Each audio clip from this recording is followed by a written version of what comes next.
सरकार ने नोट बदलने की सीमा 2000 की है। क्या कहते हैं लोग इस फैसले के बाद, देख लीजिए।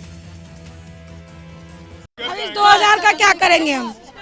जो हमारे खाने के रोज के इनका खर्चा नहीं है, छोटे बच्चों के नाम बिल्कुल मारा गया गरीब आदमी। पैसे वाले के लिए करते हैं आप लोग ऐसा। क्या कर रहे हैं? हाँ, गरीब आदमी तो नोई मारे जा रही है। बेकार के अंदर 2000 में होता है क्या आजकल? 2000 का कर दी। हाँ? 2000 क्यों कर दी?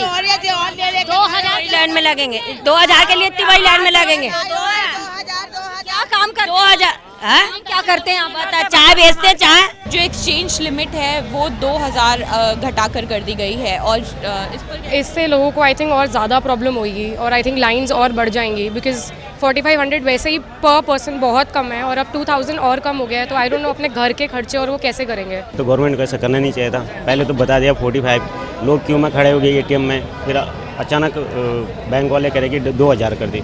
It's not fair. बढ़ेगी भीड़ तो घटेगी नहीं। अब तो भीड़ बढ़ने वाली है। लिमिट जो कम की गई है उससे थोड़ी प्रॉब्लम तो होगी, लाइंस तो और बढ़ जाएंगी, बट अदरवाइज ये है कि जो डिसीजन है ठीक है। ये जो फैसला है 50,000 रुपये प्रति हफ्ते का, क्या इससे कोई असर पड़ेगा, कोई फ़ायदा मिलेगा?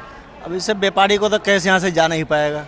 अब अकाउंट पे जो व्यापारी होगा वही माल यहाँ पर भेज सकता है। इसे काफ़ी गाड़ी अभी उतना नहीं आ रहा है मंडी में और ग्राहक तो यहाँ पर नोट के लेके आ ही नहीं रहे। कोई फर्क नहीं पड़ेगा इसमें, कारोबार में कोई फर्क नहीं पड़ेगा। 50,000 से होता क्या है, न मालिक के पास में जाता है, न ड्राइवर के पास में जाता है, न मजदूर को तनख्वाह दी जाती है। इससे कोई फर्क नहीं पड़ेगा, कारोबार बिल्कुल खत्म हो चुकी है। जो इन्होंने अनाउंस करा है वो अप्लाई पूरी तरह हो जाए तो फायदा हो सकता है, लेकिन बैंकों में ऐसे कुछ लिक्विडिटी या कैश मिल नहीं पा रही पूरी तरह से।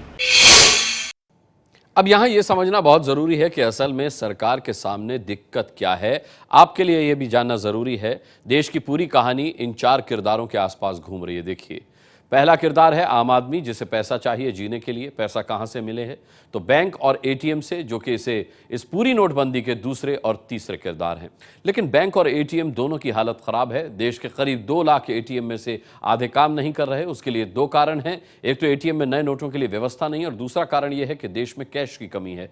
कैश की कमी इसीलिए क्योंकि इस नोटबंदी के चौथे किरदार यानी नोट छपाई केंद्र में पर्याप्त नोट छप नहीं रहे, यानी माल लोगों के पास खाली हो रहा है, लेकिन सरकार के पास लोगों को देने के लिए पैसे नहीं है। यही वजह है कि देश के लोग ठन ठन गोपाल हैं और हर तरफ हाहाकार मचा हुआ है।